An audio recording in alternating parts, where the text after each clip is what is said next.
Olá pessoal, tudo bem?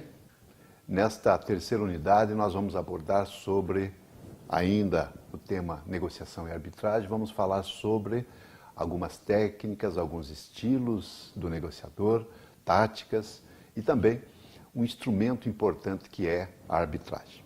Começamos dizendo que na vida nós temos que negociar sempre, né?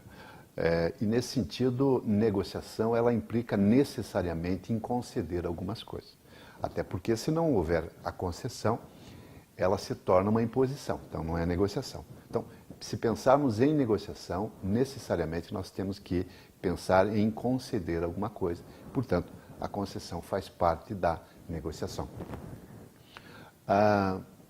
Negociar também é satisfazer necessidades.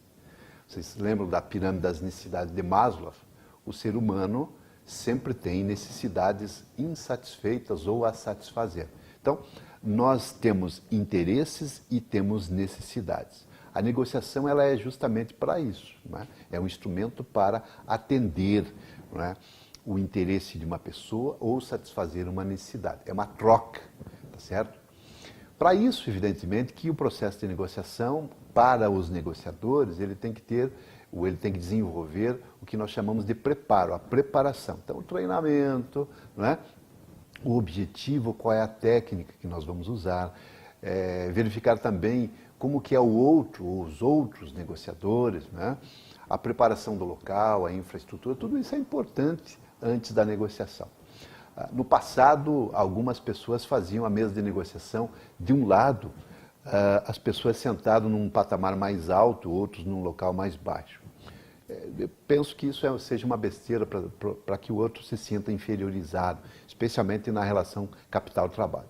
Eu desaconselho isso, mas o local, a infraestrutura é importante. As habilidades comumente requeridas para um negociador, a gente classificaria isso em três. As habilidades técnicas, as habilidades interpessoais e a habilidade do conhecimento do negócio. A habilidade técnica é a inteligência da pessoa, o conhecimento, a experiência, né, em matéria de negociação. A habilidade interpessoal é o relacionamento. A capacidade de quebrar o gelo, de ser uma pessoa agradável, né, e, além de tudo, ético, confiável e tudo mais. E o conhecimento do negócio é importante, quer dizer, eu não posso ir negociar uma coisa que eu não conheço, né? Isso é um pressuposto básico, é uma necessidade básica. Existe uma relação entre tensão e poder numa negociação. Quanto maior a tensão, maior é o poder. Então, por exemplo, numa negociação com os amigos, no namoro, no casamento, evidentemente que o poder é pequeno e a tensão é baixa. Já no caso de uma greve, no caso de um assalto, sequestro ou mesmo de uma guerra, a tensão aumenta e o poder coercitivo, ou seja, da comissão de negociação, ele tem que ser um pouco maior poder, né? Eu elenquei algumas dicas que são de conhecimento geral, mas que, se observadas, ajudarão no processo da negociação. O primeiro deles é: comunique interesse ao invés de posições. Posições vamos deixar para os partidos políticos. Nós temos que... qual é o nosso interesse neste processo? Quer dizer, as pessoas têm que entender até onde nós queremos chegar, né? Uma coisa interessante também, e é importante frisar, que na negociação tem que existir uma certa motivação, né? As pessoas têm que ver, os dois lados têm que sentir um interesse para ficarem motivadas para a negociação. Criar confiança e segurança. Olha, na desconfiança é muito complicado a gente negociar. Então, tem pessoas que dizem assim: olha, eu só negocio com pessoas confiáveis, né? Um outro aspecto, tem pessoas que defendem o seu ponto de vista dizendo que tem razão, tem razão, tem razão. Olha, o importante é nós chegarmos ao denominador. A razão nós conversamos depois, quer dizer, a razão depende do lado que você esteja, não é? Não critique as pessoas, cada um enxerga o mundo de uma forma interessante. Quer dizer, cada um enxerga o mundo de uma forma única. Então, não critique, né?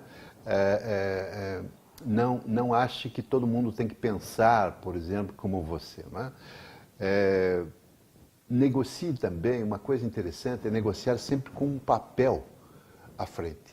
Na medida que nós vamos acordando algumas coisas, nós vamos anotando isso, para que fique determinado, olha, nós acertamos isso, né? E também tenha sempre o seguinte, até onde eu posso ir, né? A partir daí eu não posso mais ceder, eu não posso mais negociar, né? Então é importante você estabelecer no teu grupo, né? Enfim, até onde você pode ir. Um aspecto interessante na tática da negociação é assim, é você ouvir. É importante, né, você ouvir. Na medida que você ouve, você tem mais informações. Uma outra situação também, não se assuste com, de repente, uma agressividade do teu oponente, do teu negociador. Mantenha a postura, mantenha a calma, nada como a tranquilidade para diminuir esse tipo de tática, né? Se também tiver um obstáculo, um problema, olha, faz o seguinte, procure ajudar o outro. Quer dizer, de repente, você tem uma forma de auxiliar o teu negociador, né? A pessoa que está do outro lado, né? Uma coisa interessante, haja com uma certa sutileza, fazendo com que, de repente, as tuas ideias sejam defendidas por ele. Isso é interessante em todos os grupos, né? Na sequência também, se tiver um impasse, dê uma pausa, mude de mesa de negociação. Caso interessante dos bancários. Os bancários, quando negociam, os banqueiros fazem uma rodada de negociação, por exemplo, em Curitiba, outra em São Paulo, outra em Manaus, outra em Porto Alegre. Quer dizer, muda de local, muda de mediadores, a coisa, sabe, de repente dá uma amainada, principalmente se o clima estiver tenso, né? Uma outra tática também, quando você ficar sem ação, sempre tem uma perguntinha básica, né? O que você faria no meu lugar? Quer dizer, você coloca outra pessoa para trabalhar para você. É importante, você passa o mico para ela. Isso é bacana, né? Quando, eventualmente, vocês estiverem já concordado com alguma ideia, por exemplo, você está negociando a compra de alguma coisa. Uma vez negociado o preço e que a pessoa entenda que a negociação já está no fim, você peça um certo tempo, né? Você peça uma vantagem adicional. Por exemplo, você pede prazo, né? Um outro aspecto, não ameace, né? A lei de Newton, não ameace para não ser ameaçado. Muitas vezes isso acaba dando na trave, numa linguagem popular, né? Perceba o perfil do outro negociador, né, para você desenvolver uma argumentação e uma contra-argumentação, eventualmente, das posições dele. Uma outra tática é interessante o seguinte, nem tudo que é lógico é psicológico. Ou seja, nós não compramos nada baseado no princípio da utilidade. Se assim fosse, nós compraríamos qualquer carro.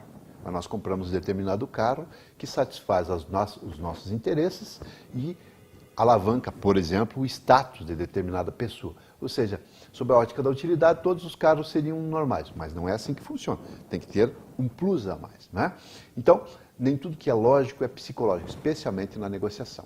Outro aspecto, não se impressione. Hoje, no nosso sistema, na nossa sociedade, tudo é negociado. Não se preocupe em relação a isso. Não se intimide, né? Diante de uma proposta indecorosa, fique quieto, né? O silêncio, muitas vezes, é importante. Muitas vezes também você quer responder imediatamente, mas dá um tempo, né? Peça um tempo, olha, me dá um tempo para a gente pensar, para nós negociarmos, para eu consultar as nossas bases. Falamos de confiança, gerar confiança, né? Identifique a urgência do outro. Você está comprando uma casa, o sujeito mora em Guarapuava, e a casa é em Guarapuava, mas ele já mudou para Curitiba. Olha, você sabe que ele vai ter que comprar uma casa em Curitiba, um apartamento. Então ele quer vender, ele tem urgência. Então, a negociação fica mais tranquila. Um outro aspecto interessante, nunca feche um negócio por telefone. Isso é fria. O princípio básico é esse, não feche acordo por telefone. E ainda, pense sempre no amanhã, quer dizer, você está negociando com uma pessoa, a vida, né, dá várias voltas, amanhã você estará negociando com ela. Então pense no longo prazo, né? Alguns pecados rapidinhos, pecados do negociador. Muitas vezes o sujeito quer ter a segurança máxima. Pessoal, risco é inerente a qualquer atividade. Viver é arriscado. Então, nem todos os negócios não comportam risco. Todos os negócios, em princípio, comportam risco. Concentrar-se na fraqueza do outro. Não vá nessa, tá? Isso é desagradável. Apostar só no relacionamento humano é importante, né? Mas negócios à parte, né? Uma negociação sem lógica, uma negociação improvisada, olha, precisa um preparo. Também tem pessoas que não se colocam do lado do outro, ou não se coloca no lugar do outro, quer dizer, só pensa nele. Isso também não dá certo, só levar vantagem, é lei de Gerson, isso tem que ser evitado. É a desrespeito à lógica do outro, isso é complicado. Né? Uma margem muito estreita de negociação, né? Portanto que você tem uma margem para transigir aí, não é? Uma postura defensiva também, né? Sempre atrás, sempre com o pé atrás, isso é complicado. Muita fome ao pote, isso tem que ser evitado. Eu coloquei um exemplo aqui, os pedágios. Isso vai acabar um dia, isso vai desmoronar. Quer dizer, você não pode matar a galinha, né? Você tem que colher os ovos. Em negociação, sempre isso.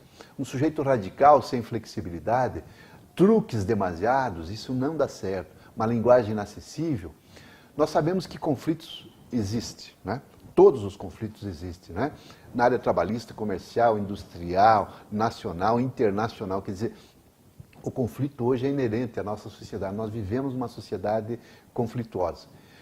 No passado nós tínhamos o poder moderador, hoje nós temos moderador no Brasil. Em nível internacional nós temos a ONU, que é uma organização que tem trabalhado no sentido de resolver os conflitos internacionais.